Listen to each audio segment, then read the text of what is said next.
Naka-only me ako. Naka-only me ako, bakit?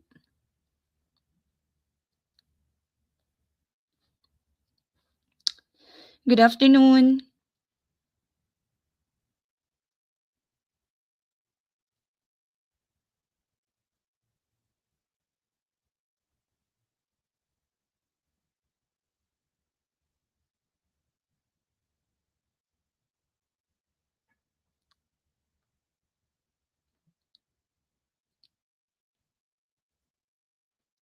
One moment po.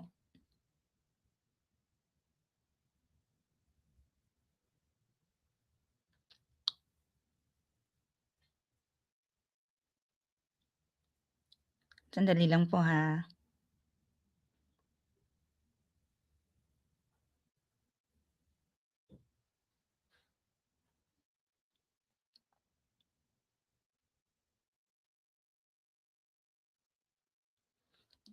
Nasaan kayo?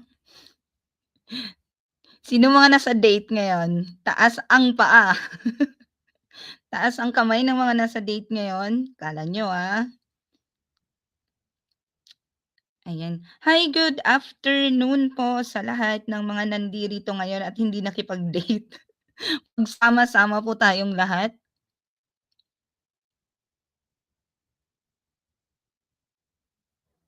Sandali lang at aking isi-share. Asan na itong mga kaanakan namin? Kaanakan. Ayun. Hi, good evening. Good evening. Anong good evening? Good afternoon po sa inyong lahat. Okay naman po yung ating audio. Audible naman po tayo. Hi po. Hi everyone. Sige, palit ko na yung aking pinapanooran at hindi naman gumagana sa kabila. Try lang. Try. Hi po. Good afternoon. Hi everyone. Kamusta? Nasaan kayo ngayon? Hi, good afternoon po sa ating mga anak she's dyan. May free lecture po tayo, free drill lang po tayo for today. Pampaano, this is us showing our love sa inyong lahat na mga nagre-review. Hi po, nasaan po ang iba? Nasaan po ang iba? Pasok po kayo. Naka-live po tayo sa YouTube. Sa YouTube tsaka sa Facebook po. Naka-live din sana ako sa kabilang Facebook kaso ayaw niya, naka-only me siya. Naka-only me siya. So for today po, general education po tayo. General education po tayo more on Philippine history. So random drill, Philippine history, may Rizal din ata ako dito na item. So magandang hapon po sa inyong lahat. Yung mga kaanuhan ko dyan, hi po. Hello po sa mga bago pong followers ng aming Facebook page na The Duo Top Notcher. Ma'am Robby, nasaan ka? Nagro-roll call nagro-roll call ako. Hi po, padamihin lang po natin ng konti tapos start na po tayo. Hi Ma'am Curie Marie Zorla LPT. Hi Ma'am, ang ating taga Thailand baby. Thailand tama Ma'am, 'di ba? Si Ma'am po kasi ay noong 2024 ka ba Ma'am? 2024. Happy Valentine's daw. Happy Valentine's Day. Happy Valentine's sa inyong lahat and this is us showing our love sa inyong lahat. Hello po, magandang hapon po sa inyong lahat. Kamusta po kayo diyan? 'Di ba nak, sabi ko walang magba-Valentine's. Walang magba-Valentine's. Hindi, okay lang 'yan siyempre. Ma'am naman ang KJ-KJ. Ayan, so sa Thailand nga po si Ma'am Curie Marie.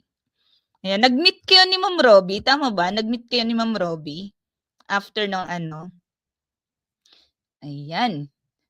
Happy Valentine's Day sa inyong lahat, mga ma'am and sir. Ayan. So magandang hapon po sa inyong lahat. Random drill lang po ito. This is a free lecture po para sa ating mga nakshis dyan. And we are live sa ating YouTube at sa ating Facebook page. Hindi pa. Akala ko naman nagkita na kayo. Ayan. Alright. So, congratulations po sa mga ikinasal today. May nakita akong bagong passer natin noong September 2025 na ikinasal today. Hi ma'am, congratulations po sa iyong wedding today. Oo, oath-taking na nila. Saan ba yun? Saan ba yung oath-taking ninyo tomorrow? Happy Valentine's and happy oath-taking po. Ayan, okay. So sige. So nasa ano na tayo, nasa 20 plus na tayo. Siguro yung iba talaga ay nasa ano, yung iba ay nasa date. So mag-aral tayo ng konti at pandagdag baon, pandagdag baon sa mga nire-review na ninyo, mga na-review na po ninyo in this past few months kasi isang buwan na lang. Yes, 1 month na lang magbo-board exam na sila. So next month, March 15 po ang kanilang board exam diyan sa Pilipinas. Oh, Davao, Davao pala yung mag-o-taking tomorrow. Congratulations po sa inyong lahat. Nami-miss din namin kayo actually. Ayan. Alright, sige. Sumagot kayo sumagot kayo sa comment section. Marami akong gustong i-mention. Marami akong gustong i-mention. Alright.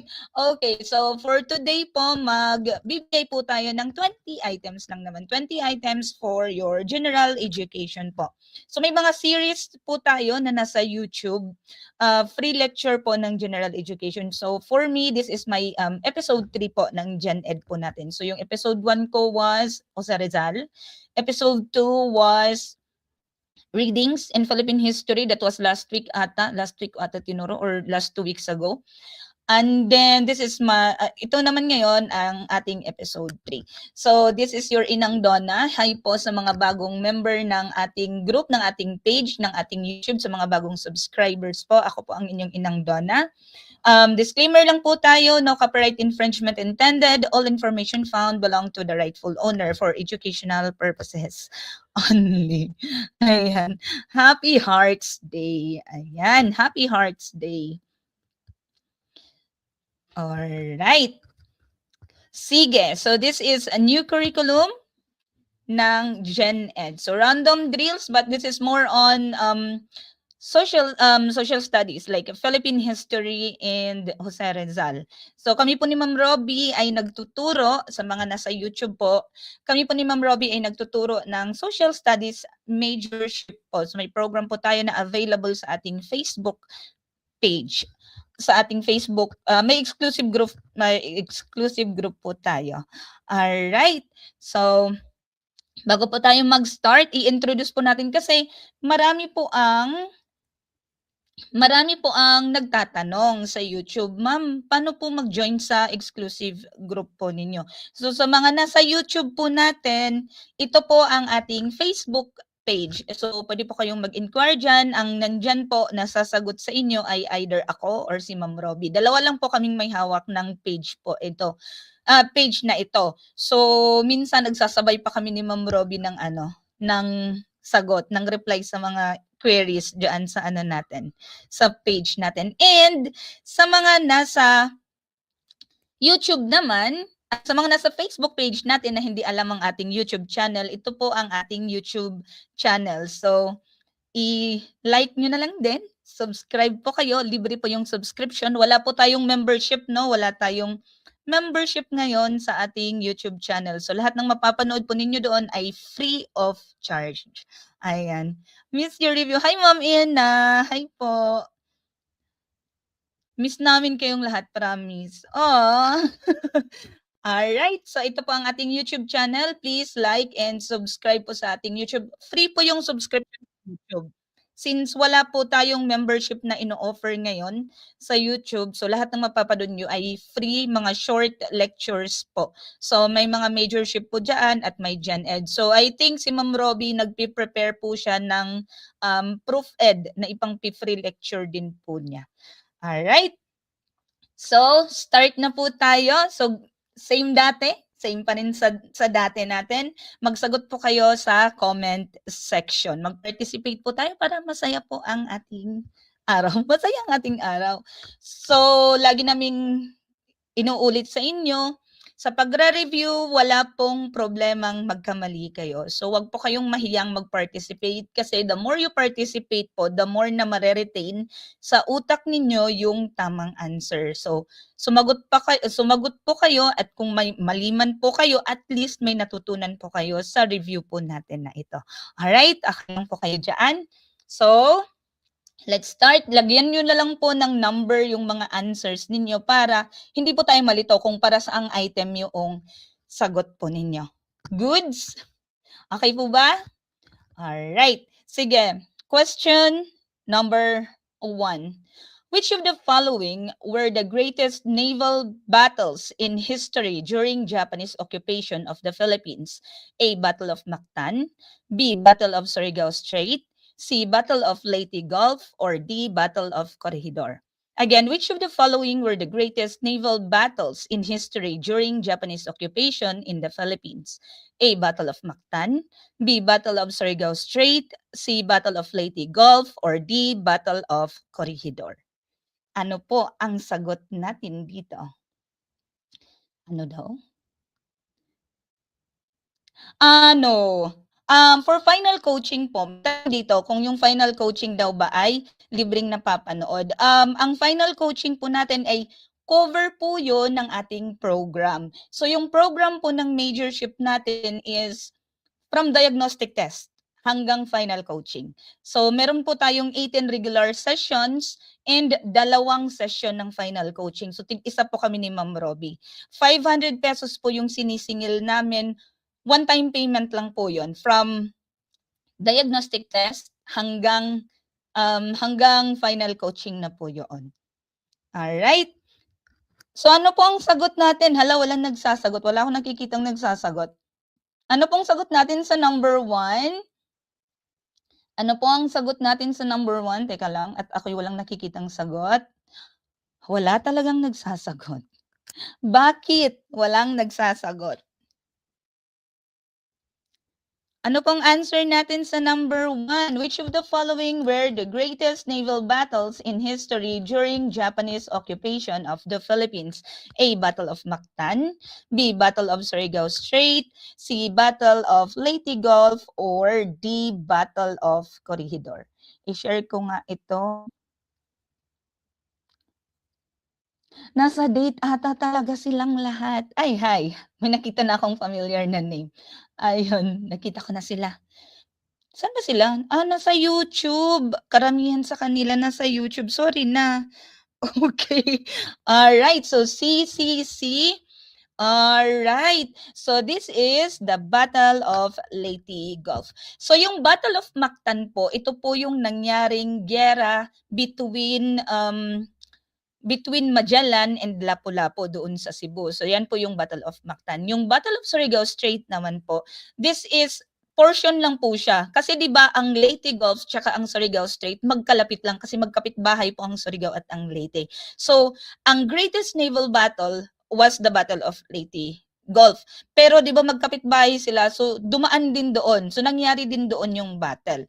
Yung Battle of Corregidor, there was a battle in Corregidor on 1942 nung panahon na capture ng Japan fully ang Pilipinas, yung nag-surrender na sila doon sa Corregidor. And then there was this Battle of Corregidor noong 1945 kung saan na-recapture ng Amerika ang Pilipinas or ang Corregidor from the Japanese. So in this particular question, ang tinatanong po sa atin ay saan daw ang greatest naval battles in history during the Japanese occupation of the Philippines? That is our Battle of Leyte Gulf. Ayan. So the Battle for Leyte Gulf fought from October 23 to 26, 1944. So it stands as the largest naval engagement in history involving staggering 282 vessels and nearly 200,000 personnel across an extensive area of over 100,000 square miles. Ayan. So that is your number 1. Number 2. 2 days after Japan attacked Pearl Harbor, Roosevelt made the following statements. In the past few years, and most violently in the past few days, we have learned a terrible lesson. We must begin the great task that is before us by abandoning once and for all the illusion that we can ever again isolate ourselves from the rest of humanity. In this statement, Roosevelt is expressing the ideas of blank. A, an anti-imperialist, B, an imperialist, C, an internationalist, or D, an isolationist. Again, number 2. The 2 days after Japan attacked Pearl Harbor, Roosevelt made the following statements. In the past few years, and most violently in the past few days, we have learned a terrible lesson. We must begin the great task that is before us by abandoning once and for all the illusion that we can ever again isolate ourselves from the rest of humanity. In this statement, Roosevelt is expressing the ideas of blank. A, an anti-imperialist. B, an imperialist. C, an internationalist. Or D, an isolationist. Ano po ang sagot natin sa number 2? Number 2. Ay, nanghiram lang ako ng laptop tapos nagpipindot siyang mag-isa. Sorry na. Ayan. So, in this particular item po, ang ini-express ni Roosevelt ay yung pagiging isolationist nila. Kasi bago pa inatake ng Hapon, ng mga Japanese, ang Pearl Harbor at bago pa nila ginapang ang Pilipinas, which is under the colony of the America, nung panahon po ng World War II, ang sabi ng Amerika, hindi tayo mangingialam. Hindi tayo magi-intervene. No? Sabi nila, because they were thinking by not intervening, magiging safe sila. But then, the attack of Pearl Harbor happened. Tapos, ginapang nila ang Pilipinas the same day, nung kinagabihan, ginapang nila ang Pilipinas and they took over. 'Di ba? So, they are abandoning yung idea nila ng pagiging isolationist. Okay, so that is letter D. Alright. Number 3. Number 3. The ticket used for the galleon trade is known as A. Bolita, B. Tributo, C. Bandala, or D. Vinta. Again, the ticket used for the galleon trade is known as A. Bolita, B. Tributo, C. Bandala, or D. Vinta. Hi, Nak! Vanessa, I see you. Ang daming nakikita. Hi! I can see you guys. All right. So the ticket used for the galleon trade is known as, of course, ayan. Correct po sila. The ticket used, teka lang po was known as, or it's known as the Bolita or Bolitas tickets. So sabi po dito, nagkaroon po ng trading, nagkaroon ng parang smuggling ng tickets. So ayan, so ito po yung ticket or Bolita, yan po yung term na ginagamit nila doon sa ticket na ginagamit nila during the galleon trade. Ayan, so correct po ang mga sagot nila. Alright, next item. Number 4. He was known as Hermano Puli and he founded the Confradia de San Jose, which was then against the Spanish government. Sino po siya? A. Marcelo del Pilar, B. Apolinario de la Cruz, C. Graciano Lopez Zaina, or D. Francisco de Gujoy. Again, he was known as Hermano Puli, and he founded the Confradia de San Jose, which was then against the Spanish government. A. Marcelo del Pilar, B. Apolinario de la Cruz, C. Graciano Lopez Zaina, or D. Francisco de Gujoy. Teka, ipin ko siya. Ayan. Oh, taking na daw karong Feb 22. Oh, congratulations. Malapit na, next weekend. No, next weekend na. Ayan, so si Hermano Puli, During the time of the Spaniards po kasi, meron silang dalawang classification ng mga pare. So, meron silang regulars and meron silang seculars. Yung nabilong sa regulars, sila yung may mga order. So, they belong to an order. Ano ba yung mga order? Yung Franciscan, Jesuits, Agustinian, di ba? Yun yung mga order ng yung orders na nasa Pilipinas during that time. So, yung mga regular, sila yung mga Spanyol. So, they belong to an order. Yung mga secular naman, they were the natives. So, mga Pilipino sila, mga Indios sila. Ngayon, ang gusto kasing mangyari ng mga secularista, i-recognize sila as a member of an order. So, dapat ilagay din sila as a member of an order. So, ilagay sila sa, it's either kung sino man yung nandun, kung Franciscan man, Agustinian, or Jesuits man.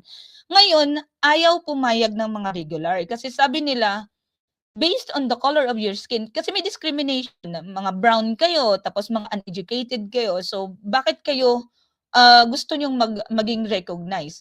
So, sobrang daming attempts ang ginawa ni Apolinario de la Cruz na maging recognized sila, maging member sila of the order, but it all failed. So ngayon gumawa siya ng confederated. Ito yung Confradia de San Jose. So sa Tayabas po niya ito ginawa. So Hermano Pule, siya po si ating Apolinario de la Cruz. So si Marcelo del Pilar, siya po ang father of the Philippine Masonry, second auditor of La Solidaridad. Si Graciano Lupizaina naman, siya po yung first editor of the La Solidaridad. And Francisco Daguhoy, ano bang alam natin sa kanya? The longest revolt in the Philippine history. Ayan. Alright. So, si Apolinario de la Cruz, known by his followers as Hermano Puli. Ayan. Alright. Next item. Number 5. He was a Chinese pirate who invaded Manila and killed Martin de Goite. A. Cheng Hu. B. Shi Huangti. C. Lima Hung or D. Galo. Again, he was a Chinese pirate who invaded Manila and killed Martin de Goite. A. Cheng Hu. B. Shi Huangti. C. Lima Hung or D. Galo. Okay. Number 5. Sino po? May sumagot. Letter C. Sino po ang sagot ng iba? Si Cheng Hu? Si Shi Huangti? Ayan. Alright. So si Cheng Hu, siya po ay isang Chinese admiral. Chinese admiral. So hindi po siya yung nag-invade sa Manila. Si Shi Huangti naman, siya po yung unang emperor, siya yung emperor ng Qin Dynasty na nagbuo ng The Great Wall na alam natin ngayon. Kasi before, hindi siya isang buong konektado yung wall. So kanya-kanya sila ng wall. So nung time ni Shi Huangti, pinabuo niya yung Great Wall para maproteksyonan sila sa mga invaders na namanggagaling sa norte. So that's Shi Huangti. Si Lima Hung, ito po yung sagot natin. Si Lima Hung, he was a Chinese pirate and a warlord. So dati ang pinupuntahan nila or mga pinipirata nila yung mga nandun lang sa China. Tapos na-realize nila parang mas maiging ang ating piratahin ay yung mga barko ng Espanyol or kung saan man nakadaong yung barko ng Espanyol. So they went sa Pilipinas at in-invade nila ang Manila. In-invade nila ang Intramuros. So during that time, nategi nila si Martin de Goite. Pero ang hindi inaasahan ni Lima Hung ay merong leader ng isang baryo na ang pangalan ay si Galo na kaya silang talunin. So nagkaroon ng mga injuries si Lima Hung and tumakas sila. So pumunta sila sa kilala natin ngayon as Sangli Point diyan sa may Cavite. So si Galo ay pinarangalan ng mga Espanyol during that time kasi natalo niya si Lima Hung at ang tropa ni Lima Hung. So ang tawag binigyan siya ng pangalan as Don Galo. So yan po. So the Chinese pirate and warlord who invaded Manila and killed Martin de Goite is Lima Hung. Ayan. Hi, Sir Joshua. Sir Joshua Robles, how? Sir Joshua, alam mo na. Alam mo na, Ma'am Robbie, nasaan ka? Hinahanap si Ma'am Robbie. Ayan. Okay, sige. Advertisement lang po yun. Alright. So, the battle took place on November 29, 1574. Ayan. So, 5 ships landed in Parañaque and then started to attack the forts in Intramuros. Ayan. Alright. Next, number 6. The other name commonly used to refer to the Philippines: A. Largest archipelago, B. Pearl of the Orient Sea, C. Land of Promise, or D. Kingdom of Pure. Again, the other name commonly used to refer to the Philippines: A. Largest archipelago, B. Pearl of the Orient Sea, C. Land of Promise, or D. Kingdom of Pure. Number 6, letter B. Letter B. Hi, Ma'am Mench! Hi, Ma'am Mench. Nakikita ko yung mga, hi, Ma'am Jonah! Hi! Andito na sila. Alright. So, ano nga yung largest archipelago? Ano yung largest archipelago? That is Indonesia. Land of Promise. Alam nyo na yon. And ang Kingdom of Pure daw, this is a sa myth, sa Chinese myth. So ito daw yung birthplace ng Jade Emperor, yung Kingdom of Pure. So the Philippines is known also or referred also as the Pearl of the Orient Sea. Perlas ng silanganan. Nagluto pa. Nagluto pa daw siya. Ma, anong ulam? Ganun. Alright. Next item. Number 7. Andres Bonifacio was a brave patriot, leader and founder of the Katipunan. He advocated for complete independence from Spain. He believed that only through armed struggle and revolution would the Philippines be free from the tyranny of Spain. What was not true in Philippine history about him? A. Like Rizal, he was convinced that reforms and assimilation will free the Filipinos from Spain. Letter B. There was friction between his troops and the troops of Emilio Aguinaldo. C. He tried to establish his own rebel government through the Acta de Tejeros. Or letter D. He married Gregoria de Jesus. Again, number 7. Andres Bonifacio was a brave patriot, leader and founder of the Katipunan. He advocated for complete independence from Spain. He believed that only through armed struggle and revolution would the Philippines be free from the tyranny of Spain. What was not true in Philippine history about him? A. Like Rizal, he was convinced that reforms and assimilation will free the Filipinos from Spain. Letter B. There was friction between his troops and troops of Emilio Aguinaldo. Letter C. He tried to establish his own rebel government through the Acta de Tejeros. Or letter D. He married Gregoria de Jesus. Ayan. Letter A. Okay, mag-board exam na tayo bukas. Board exam na bukas.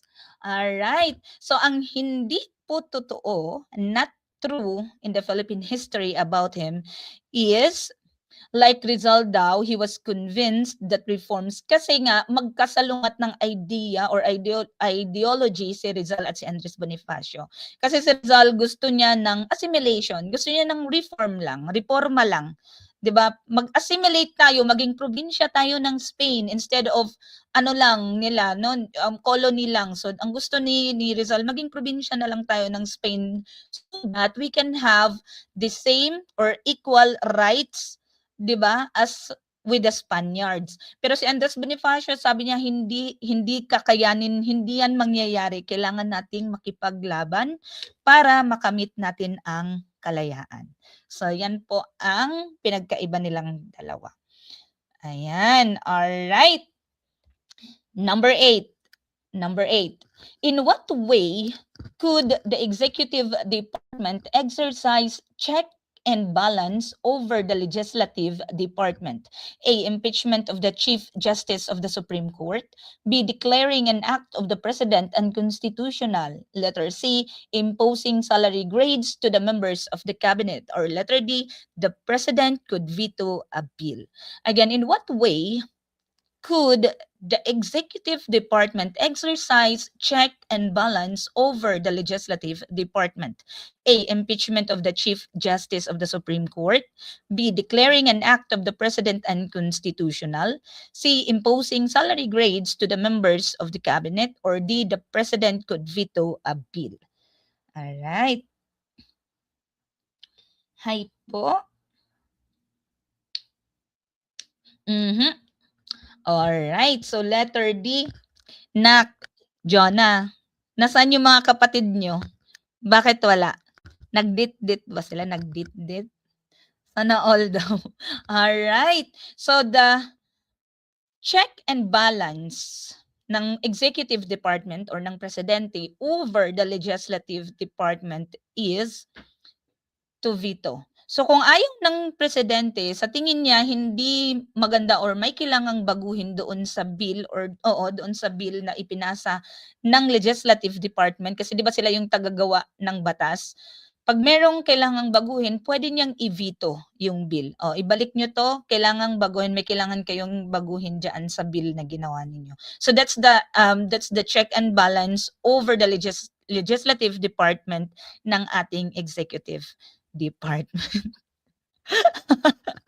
Hoy, sabi ni Ma'am Jonah, nakipag-date daw saan? Sa madilim. Patay tayo diha. Alright. Next item. Number 9. There were 3 movements that shaped the history of Asia.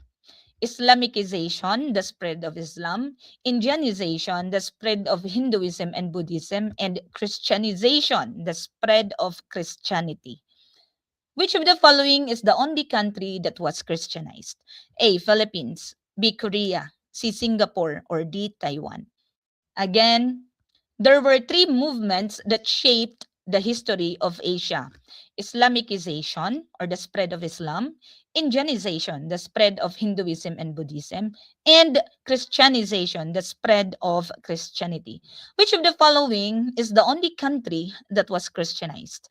A. Philippines, B. Korea, C. Singapore, or D. Taiwan? Alam na this, Ma'am Jonah, no? Alright. So, ano po or aling bansa dito sa 4 na to was the only country daw na na-Christianized? So, ang sagot po natin dito, tama po sila, Philippines po. Kasi ang Korea at Singapore, the dominant religion po doon ay Buddhism. Sa Taiwan naman, Buddhism and Taoism. Alright? Okay. Sa Asia po itong pinag-uusapan natin ha. History ng Asia daw. Alright. Okay. Next item, number 10. Halfway na agad tayo. Mag-uuwian na agad tayo. The right to demand the physical presence of the accused in court is known as the writ of blank. A. Habeas data, B. amparo, C. habeas corpus, or D. mandamus. Again, the right to demand the physical presence of the accused in court is known as the writ of blank. A. habeas data, B. amparo, C. habeas corpus, or D. mandamus. Number 10. Ma'am, ang easy-easy naman. Syempre, magagaling kayo eh. Syempre, nag-aral kayo, di ba? Ready na. Gano'n na kayo ka-ready sa board exam? Syempre, 99%. Konting polish na lang yan. 100% na yan. Magta-top notcher tayong lahat, di ba? Ayan. So, number 10, letter C. Letter C. May nakikita ako dito na hindi ko nakikita dito sa Facebook. Teka lang nga. Kasi real time. Sorry na. Ayan. Alright. So, letter C. Ayun, nakikita ko na sila. Letter C. So yung right of habeas data, ito yung right, yung protection natin ng to information, 'di ba? Yung protection natin sa mga information, so protection natin sa ating mga data.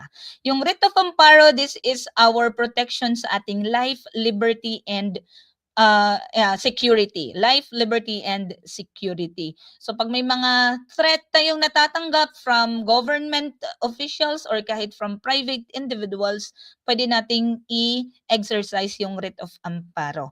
And the writ of mandamus, ito po yung order ng higher court sa lower court para gawin nila yung trabaho nila. Kung meron silang ni-refuse or meron silang in-ignore na cases, yung writ of mandamus, ito yung order ng higher court doon sa lower court na yon para gawin nila yung trabaho nila. In this particular question, we are asking, ano daw po yung right to demand the physical presence of the accused in court? That is the writ of habeas corpus, or to produce the body or to bring the body before the court para malaman natin or malaman nila if legal ba yung detention na ginawa doon sa tao. Hello! Hi, Nakshi! Ano na? Ilang jowa na meron tayo? 10?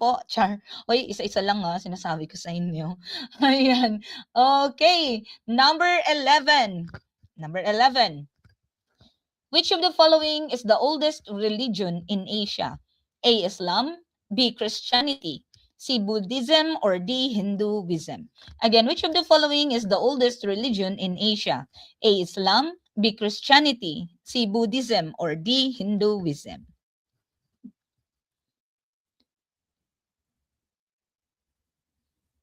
Yes? Hi po sa mga nanonood sa YouTube. I can see you po. I can see you. Ayan, sa letter D, di ka magsisisi. Ano daw to? LPT dust, sabi ni Sir Ray. LPT dust daw po para sa inyong lahat ng mga kapatid nila. Happy Valentine's Day daw, sabi ng kaibigan kong single. Ay, sorry. Nilaglag. Alright, sige, next. Anong sagot natin? Okay, so the oldest religion in Asia is correct, Hinduism. Hinduism po ang oldest religion in Asia. Actually, the 5 major religions ay nabuo sa Asia. So Hinduism, Buddhism, Christianity, Islam, and Judaism. So yan po yung 5 major religions na nabuo sa Asia. The oldest of them all, or the oldest religion in Asia is Hinduism. Aray mo. Okay. Ayan. So Hinduism with the polytheistic and ritual tradition comprising numerous cults and sects is the oldest of several religions that originated in South Asia. Ayan. All right. So number 12, monotheism means the worship of one God. Which among the following religion is not considered as monotheistic? A. Judaism, B. Islam, C. Hinduism, or D. Christian? Again, monotheism means the worship of one God, which Which among the following religion is not considered as monotheistic? A. Judaism, B. Islam, C. Hinduism, or D. Christian?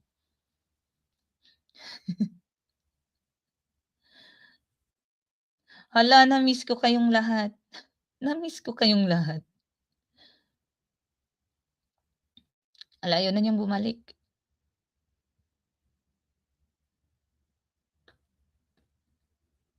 Ayaw na po niyang bumalik. Okay lang yan. Ay, ano yun? Okay lang yan. Kasi ano nga po ito? Okay lang yan. Ang mahalaga, natuto. 'Di ba? Ang mahalaga, may matutunan tayo sa review natin ngayon.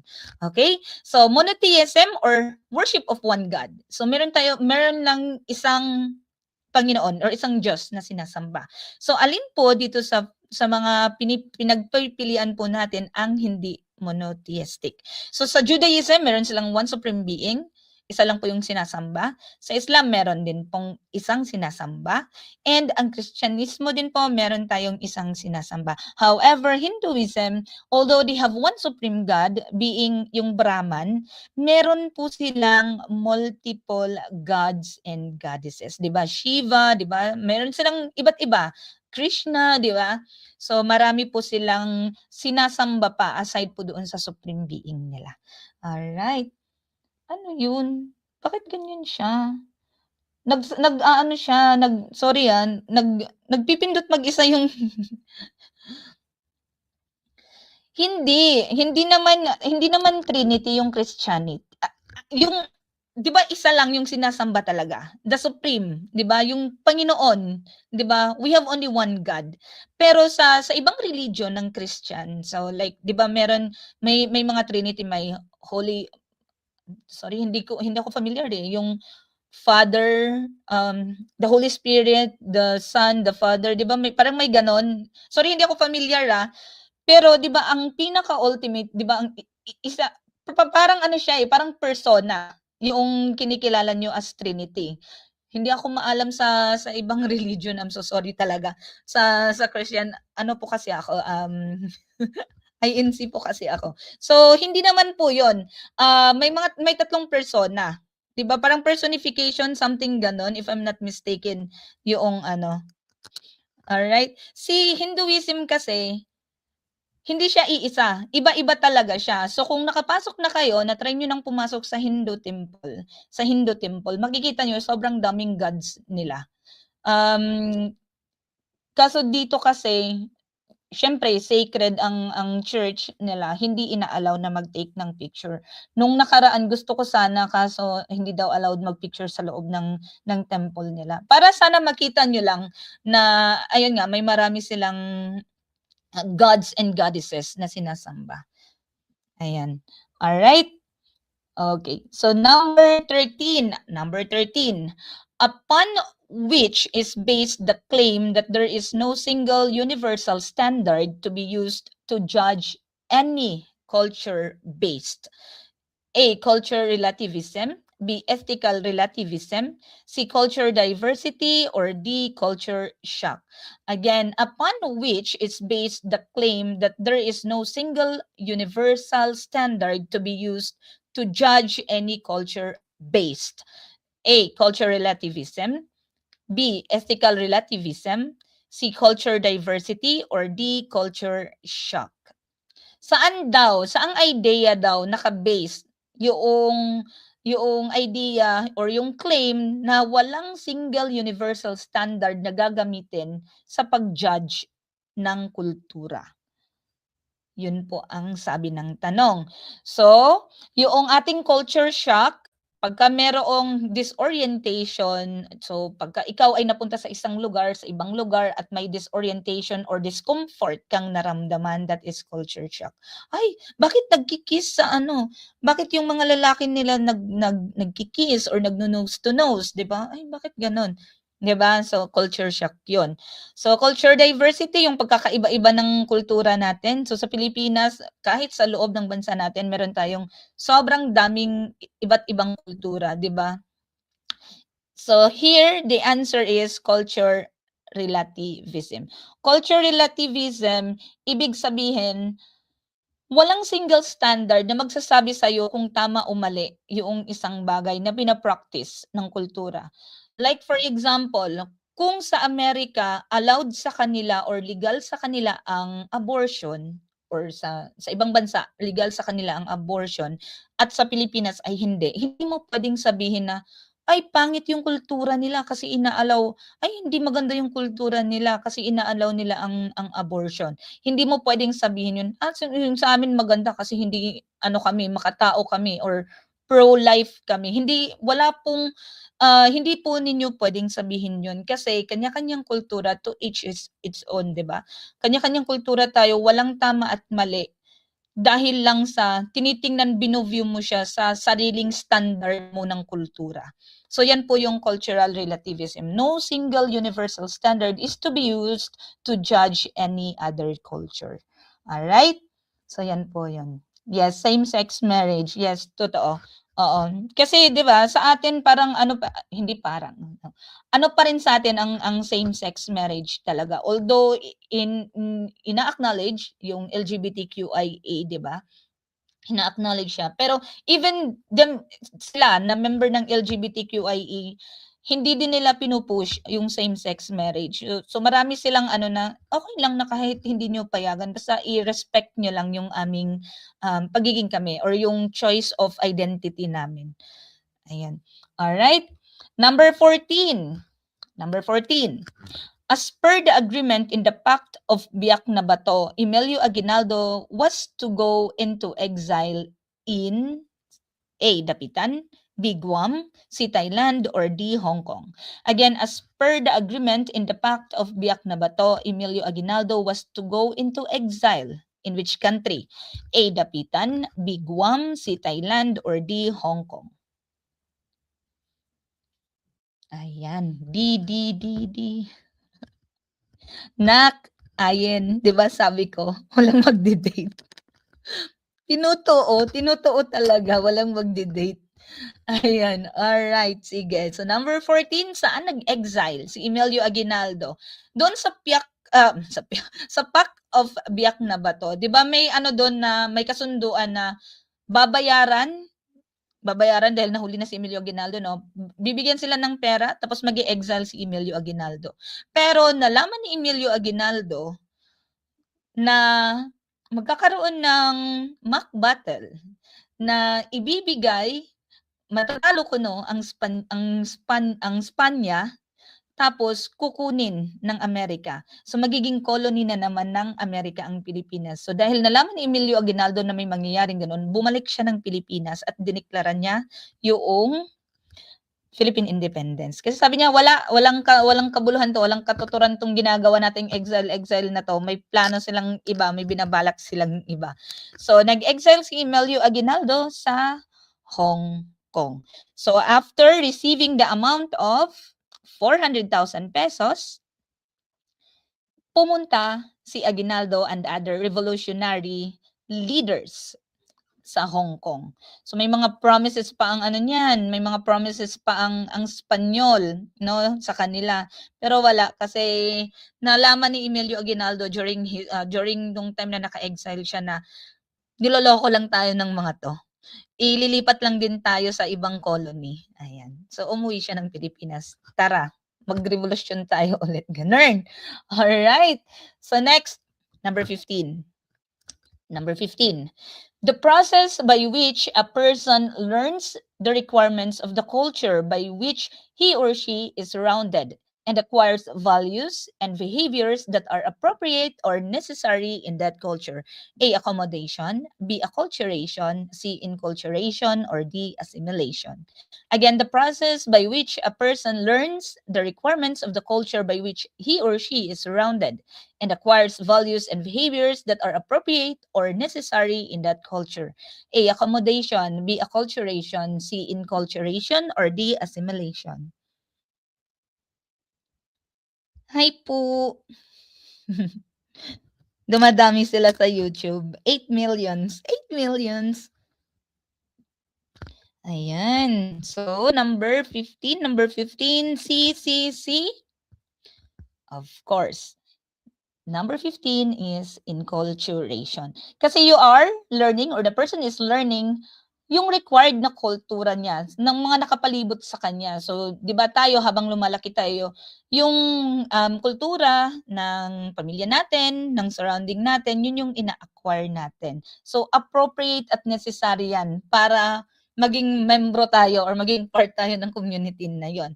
Yung accommodation, this is something to do with, ang example natin dito is yung mag-asawa, 'di ba?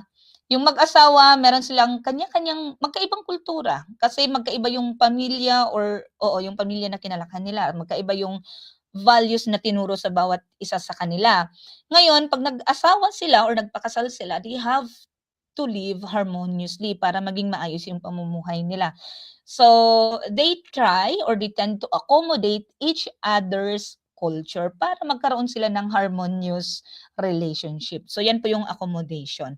Ang acculturation naman, kung ikaw, nag-boarding house ka tapos may roommate ka na ito yung pinaka-common na inaano ko, na ini-example ko, Kunyari ikaw nag-dorm ka tapos yung kwarto mo ay Koreana, hindi ka kumakain ng kimchi tapos nakita mo yung roommate mo, "Ay, ang sarap-sarap niyang kumain ng kimchi." Tapos tumikim ka tapos nagustuhan mo o na-acquire mo yung kultura niya of eating kimchi. So yan po yung acculturation. Yung assimilation naman, ito yung totally mawawala yung kultura mo kasi nagpaano ka, you submit or yung pinaka-dominant na culture, inano mo na yung sarili mo, in-attach mo na yung sarili mo sa kanya at kinalimutan mo na yung sarili mong kultura. That is assimilation. Alright? Okay. Okay po, ma'am. Sige. Next, number 16. Number 16. Voting is a privilege in a democracy. Those who are deprived by their votes are normally blank. A. Disenfranchised. B. Persecuted. C. Exiled or defranchised. Again, voting is a privilege in a democracy. Those who are deprived their votes are normally blank. A. Disenfranchised. B. Persecuted. C. Exiled or defranchised. A. A na may kasamang question mark.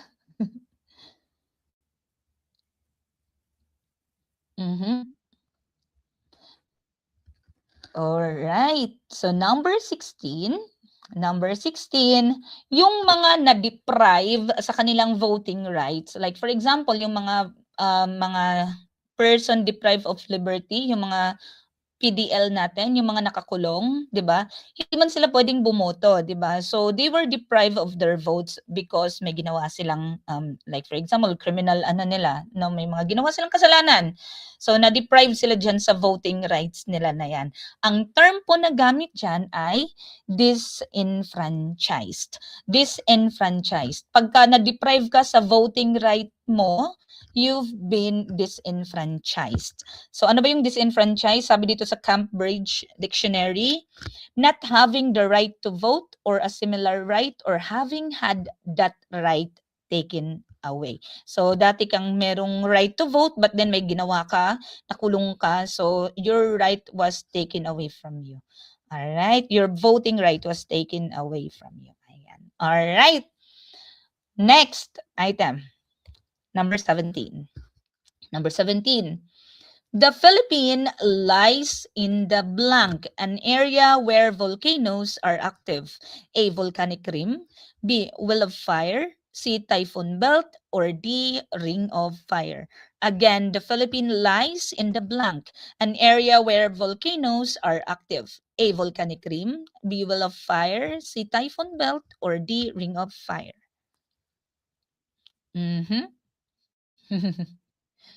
D, sabi? D daw? Sige, ipin natin. Natutuwa ako, ginamit ko yung kabilang laptop ng asawa ko para makapag-pin ako ng comment at natutuwa ako. Natutuwa ako. Alright, okay. So, kaya palagi tayong nililindol, palagi tayong may earthquake, 'di ba?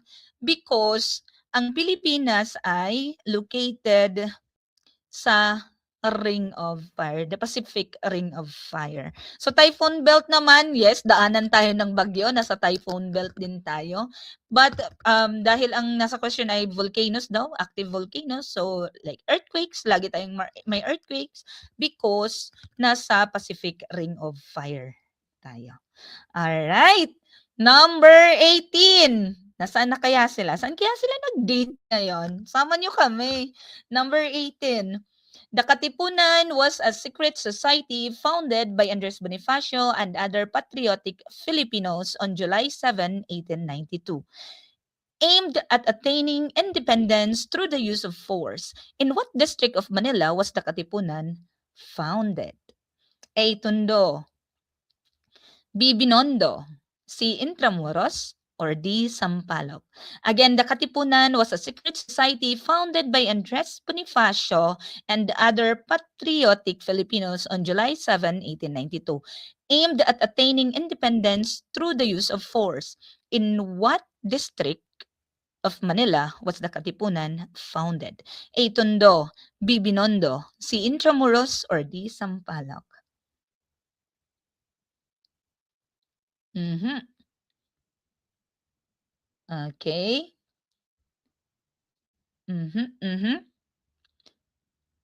Papasa ang lahat dahil nag-aral ang lahat. And you know what? Your hard work will never fail you. Bigay niyo yung pinaka-best niyo. Your hard work will never fail you. Alright. So saang distrito ng Manila itinatag ang Katipunan? This was, of course, in Tondo. So the Katipunan was founded in Tondo. Ayan. Alright. Last two items. Hala. Nakakalungkot. Magde-date na yan sila ulit. Magde-date na sila ulit. Sige na, sige na. Number 19. The first official flag of the Katipunan was made by Benita Rodriguez upon the request of the Supremo. She was assisted by a woman very close to the heart of Andres Bonifacio. Who was she? A. Espiridoria Bonifacio, B. Marina Dizon, C. Gregoria de Jesus, or D. Catalina de Castro. Again, the first official flag of the Katipunan was made by Benita Rodriguez upon the request of the Supremo. She was assisted by a woman very close to the heart of Andres Bonifacio. Who was she? A. Espiridoria Jora, ayon, Bonifacio. B. Marina Dizon, C. Gregoria de Jesus, or D. Catalina de Castro. Kilala niyo ba sila kung sino sila? Kilala niyo ba silang lahat kung sino sila? Letter C daw. Kilala niyo ba sila? Mga cast of characters natin dyan sa item na yan. Si Espiridiora Bonifacio. Siya po ay kapatid ni Andres Bonifacio. One of the women sa Katipunan. So si Espiridiora Bonifacio. Kapatid po ito ni Andres Bonifacio. Marina Dizon was the mother of Andres Bonifacio. And Catalina de Castro, isa din po siyang katipunera. Isa din siyang revolusyonera. That's Catalina de Castro.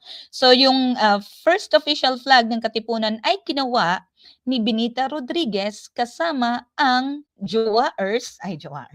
asawa ni Andres Bonifacio na si Gregoria de Jesus. Uy, sana all.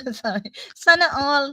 So, sila pong dalawa. So, inassist ni Gregoria de Jesus si Benita Rodriguez. Ayan. So, this is from PhilippineFolklifeMuseum.org. Yan po yung flag ng KKK. As the Katipunan Supremo, Andres Bonifacio had a personal flag which depicts a white sun with an indefinite number of rays on a field of red. Below the sun are 3 white Ks arranged horizontally. Benita Rodriguez and Gregoria de Jesus, Bonifacio's wife, made the flag upon the request of Bonifacio. So this flag was first used on August 23, 1896 during the Cry of Pugadlawen, where the assembled members of the Katipunan toured their cedulas. Diba? Punitin ang sidula. Punitin ang sidula. Alright. So, for today's last item, oy, natuwa naman yan silang lahat. Natuwa na kayo? Natuwa na sila kasi, ma'am, disturbo ka man, ma'am. Nag-date-date man kami, ma'am. Tapos ikaw nag-lecture-lecture ka man dyan. Ma'am Robbie, ba't ngayon ka lang nakipag-date ka ba?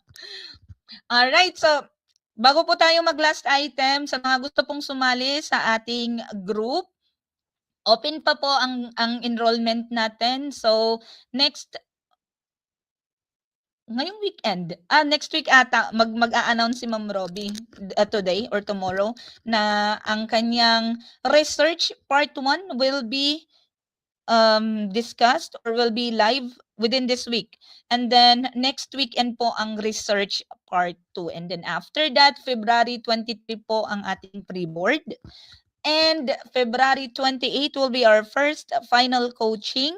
And March 1 is the part 2 of the final coaching. So, 2 araw po yung final coaching natin. Yes? Andito ang Robby, ang Mommy Robby natin. 2 days po ang ating final coaching. Ilang oras po yun, ma'am? Ayokong mag-tell. 24 hours? Maybe.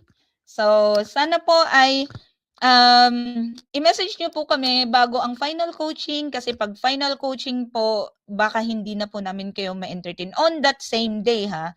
Kasi nga, pag final coaching, focus po kami sa final coaching. So, i-message niyo na po kami ahead. Alright? Okay. So, for our last item, number 20. Number 20.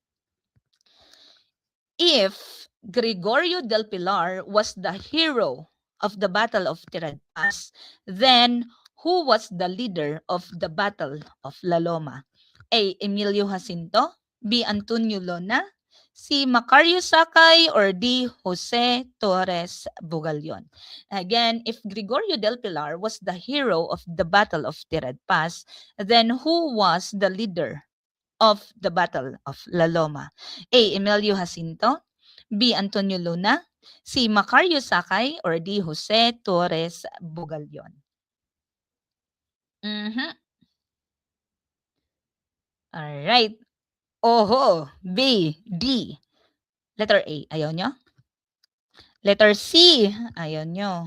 Sino ang nag-led sa Battle of La Loma? Saan ba yung La Loma? Yan yung border no ng Caloocan ba? Panorte, no?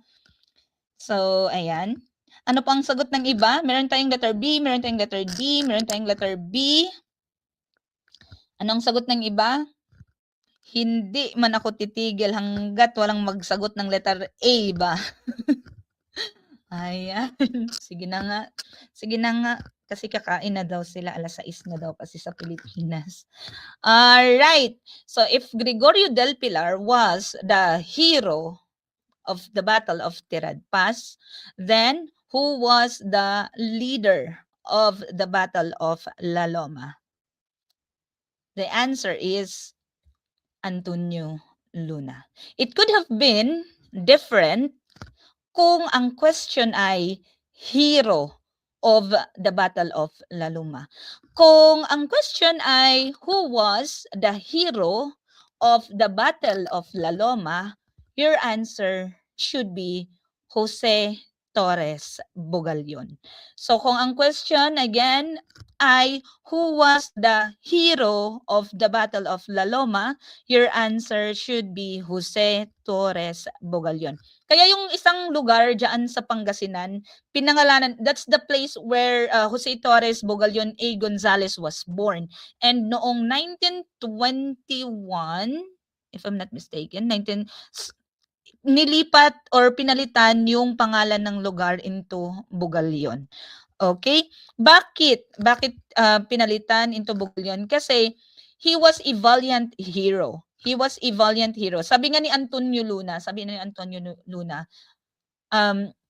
valiant hero daw, the bravest of the brave. So si Jose Torres Bugalyon, isa siya sa mga leaders, kasi di ba ang pinaka-leader si Antonio Luna, tapos maraming mga troops o maraming companies na kung tawagin.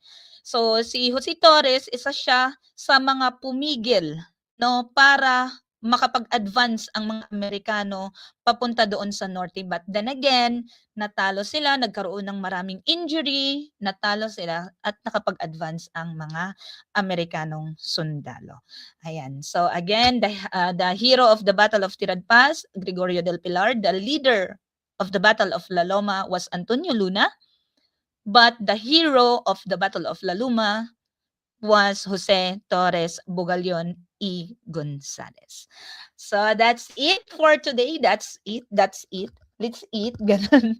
Alright. So maraming salamat po for joining us today sa ating free live session. Mapapanood po ninyo ito sa YouTube at sa ating page. So i-maintain po natin yung video na to sa ating page kasi I think may time lang ang Facebook para mag-allow ng video doon sa mga page natin. Si Meta, may time lang silang ina-allow yung video na nandun. Pag nawala po ito sa Facebook, nasa YouTube po ito, yung copy nito. Alright? So thank you so much everyone and sana may natutunan po kayo sa ating lecture for today. Happy Hearts Day po sa inyong lahat. Okay na? Sige, makipag-date na kayo. Pag-aanuhan ko na kayo. Thank you so much and good evening po sa inyong lahat. Good afternoon sa mga nasa Middle East. And sana ay masaya ang mga puso ninyo ngayong araw na ito. Pero, please lang, mag-aral pa rin kayo mamaya after ng date ninyo. Okay? Huwag po tayong kasi 1 month na lang, board exam na natin. Bigay natin yung pinaka-best natin para wala tayong regrets in the end. Okay? So, thank you so much. This is your Inang Donna. And, ayan, si Antonio Luna. This is your Inang Donna. And, good night po sa inyo lahat. Happy weekend, everyone. Bye!